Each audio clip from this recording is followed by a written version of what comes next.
Kakak adik kembar ini sedang bermain dengan gembira. Tapi tiba-tiba terjadi suatu kecelakaan. Kakaknya, Adele tidak hati-hati mengenakan bolanya ke sang adik. Alhasil,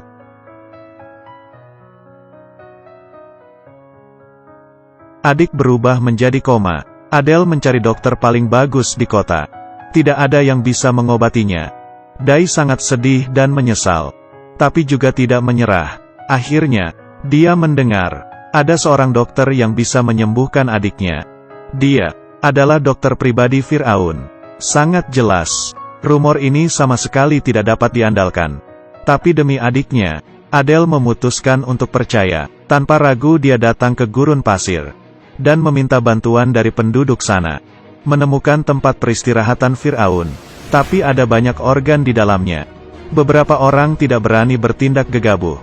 Dengan hati-hati Adele menemukan cara membukanya.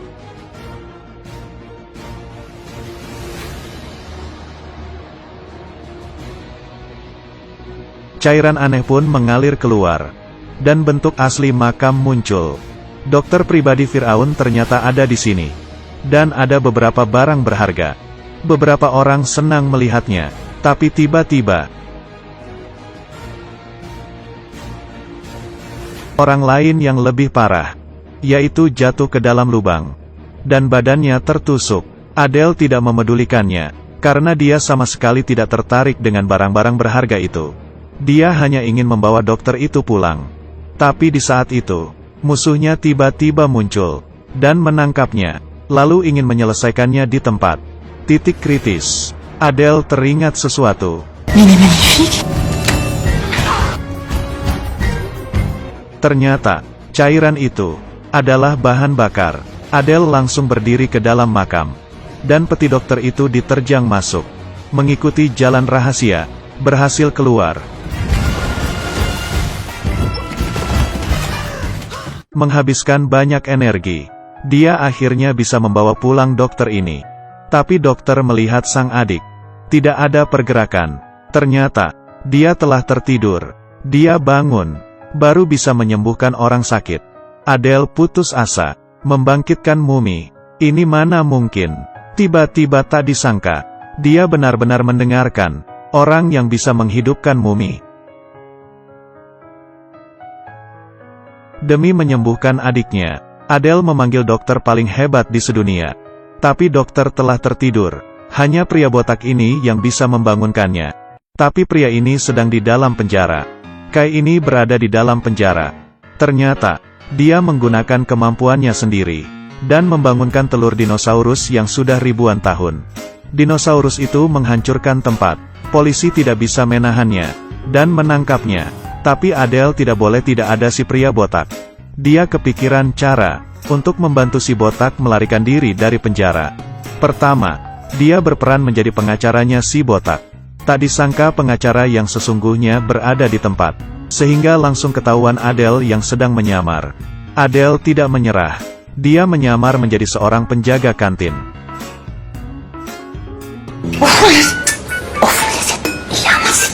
Tak disangka tetap gagal. Ketiga kalinya, dia menyamar menjadi seorang biarawati. Kali ini harusnya berhasil ya. Tapi gagal lagi. Terakhir kalinya, dia sangat percaya diri. Alhasil, Adele pun marah. Tapi di malam hari, dia menyamar menjadi penjaga. Dan masuk lagi. Tapi pria botak itu sudah tidak ada. Dia dibawa ke area eksekusi.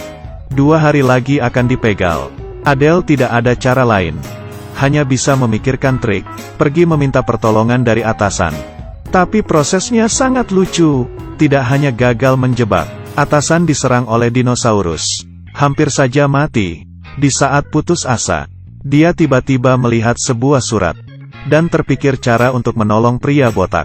Pengirim surat berkata, dia tahu dinosaurus ada di mana. Adele mengikuti petunjuk lalu pergi. Dan menaiki dinosaurus. Ternyata, dia ingin menerbangkan dinosaurus ini. Dan pergi menolong si pria botak. Dan di saat itu, pria botak sudah naik ke atas panggung. dan kepalanya ditutupi kantong.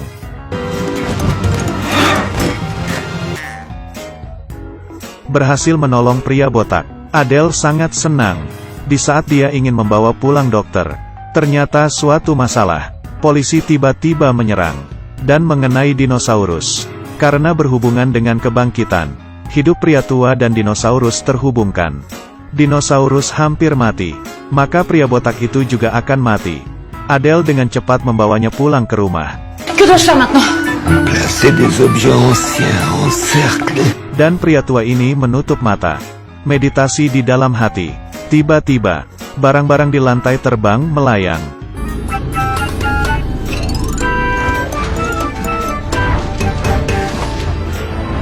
Saat itu, pria tua sedang membantunya untuk hidup kembali.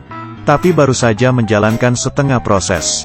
Kekuatan sang pria tua itu tidak cukup. Dan mati. Adele merasa kesal. Tapi tiba-tiba, ternyata dokter itu sudah bangkit. Adele langsung menyuruhnya untuk mengecek adiknya. Tak disangka dia berkata, dirinya sebenarnya bukan dokter. Hanya seorang bodoh yang tidak bisa berhitung. Adele menemukan orang yang salah. Adele pun kecewa. Si bodoh berkata, dokternya Firaun badannya dimakamkan di dekatnya. Tiba-tiba, Adele mulai semangat lagi. Karena kali ini, makamnya Firaun melakukan pameran di Louvre. Dia diam-diam masuk ke dalam untuk membangkitkan Firaun, menemukan dokter yang sesungguhnya.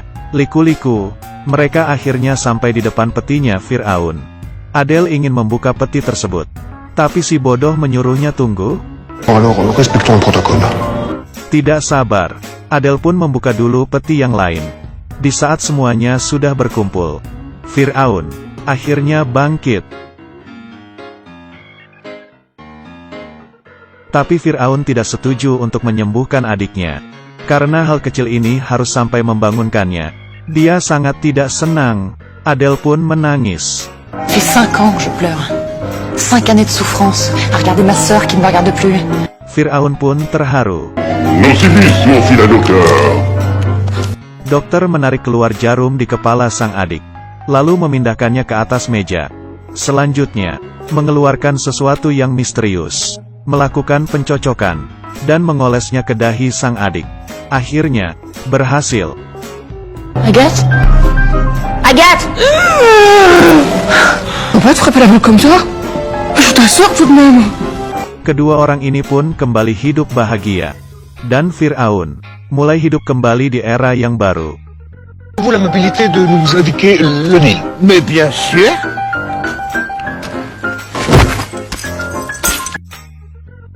Film fantasi ini difilmkan pada tahun 2010. Pengaturan yang luar biasa, dan imajinasi yang luar biasa. Adele menolong sang adik, memulai petualangan yang luar biasa. Setelah menyembuhkan adiknya, dia memulai perjalanannya lagi. Tapi perjalanan ini ditakdirkan tidak berjalan dengan baik.